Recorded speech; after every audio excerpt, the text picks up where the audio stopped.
शहर के मशरकी किनारे पर एक पुराना कब्रिस्तान था।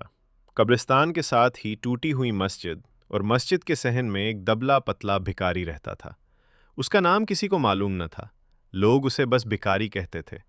वो दिन भर शहर की गलियों में मांगता और रात को मस्जिद के सहन में सो जाता। वो आम भिखारियों जैसा न था। उसकी आंखों में एक अजीब सा सुकून और गहराई थी, जैसे उसने जिंदगी को बहुत करीब से देखा हो। वो कभी किसी से झगड़ा नहीं करता। जो मिलता खामोशी से कबूल कर लेता। अगर कोई कुछ न देता तो मुस्कुरा कर दुआ दे देता। इसी शहर में एक पुरानी रिवायत मशहूर थी कि कब्रिस्तान के पीछे वाले जंगल में एक खूनखार जिन रहता है। जो भी रात के वक्त इधर जाता या तो वापस नहीं आता या पागल हो जाता। लोग उस रास्ते से दिन में भी डरते थे। एक रात आंधी और बारिश ने शहर को घेर लिया। भिखारी हस्बे मामूल मस्जिद के सहन में लेटा था कि अचानक जमीन हिलने लगी। कब्रिस्तान की तरफ से किसी के चलने की आवाज आई। भिखारी उठ बैठा। उसने देखा कि एक लंबा सियाह साया कब्रिस्तान के दरवाजे के पास खड़ा है। आंखें अंगारों की तरह सुर्ख, बाल बिखरे हुए और जिस्म से धुआं सा निकल रहा था। वो खूनखार जिन था। जिन ने गरजदार आवाज में कहा, ए इंसान, सब मुझसे डरते हैं, तो क्यों नहीं भागा? भिखारी ने न कांपते हुए जवाब दिया, रिस्क देने वाला अल्लाह है और मौत भी इसी के हाथ में है। मैं किससे भागूं? ये सुनकर जिन एक लम्हे को खामोश हो गया। जिन ने कहका लगाया, जिससे दरख्त हिल गए, इंसान, सदियों में कोई ऐसा नहीं मिला जो मुझसे डरा ना हो। अगर तू सच्चा है तो मेरे साथ चल। भिखारी ने सर झुकाकर कहा, अगर उसमें किसी का नुकसान नहीं तो मैं तैयार हूं। जिन ने कहा, मैं तुझे 3 आजमाइशों में डालूंगा। अगर नाकाम हुआ तो तेरी जान मेरी होगी, और अगर कामयाब हुआ तो मैं तुझे वो दूंगा जो दुनिया नहीं दे सकती। भिखारी ने कलमा पढ़ा और जिन के साथ चल पड़ा।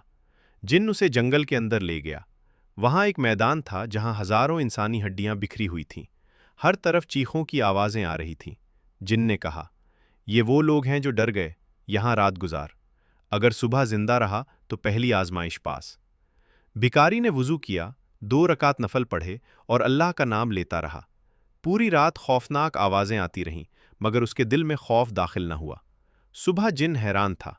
दूसरी रात जिन ने इसे सोने के ढेर के सामने खड़ा किया। ये सब तेरा हो सकता है, बस सजदा करके मुझे अपना आका मान ले। भिखारी मुस्कुराया, मैं सजदा सिर्फ अल्लाह को करता हूं। सोना मिट्टी है और मिट्टी में ही मिल जाएगा। जिन का चेहरा सियाह हो गया, मगर वो कुछ न कर सका। तीसरी आजमाइश सबसे सख्त थी। जिन एक बच्चे की शक्ल बनाकर रोने लगा और बोला, अगर तू मुझे मार दे तो आज़ाद हो जाएगा। भिखारी ने कहा, मैं किसी बेगुनाह को नुकसान नहीं पहुंचा सकता, चाहे मेरी जान चली जाए। ये सुनकर जिन चीखा और अपनी असली शक्ल में आ गया। जिन जमीन पर गिर पड़ा। मैं शुनखार नहीं था, मुझे इंसानों की नफरत ने ऐसा बनाया। आज सदियों बाद किसी इंसान ने मुझे शिकस्त दी। उसने भिखारी को दुआ दी, तो आज से मोहताज नहीं रहेगा, मगर दौलत से नहीं, इज्जत से। अगली सुबह भिखारी मस्जिद के सहन में था, मगर अब लोग उसे इज्जत देने लगे। उसकी दुआ से बीमार ठीक होने लगे। वो अब भी सादा आप गुजारता रहा।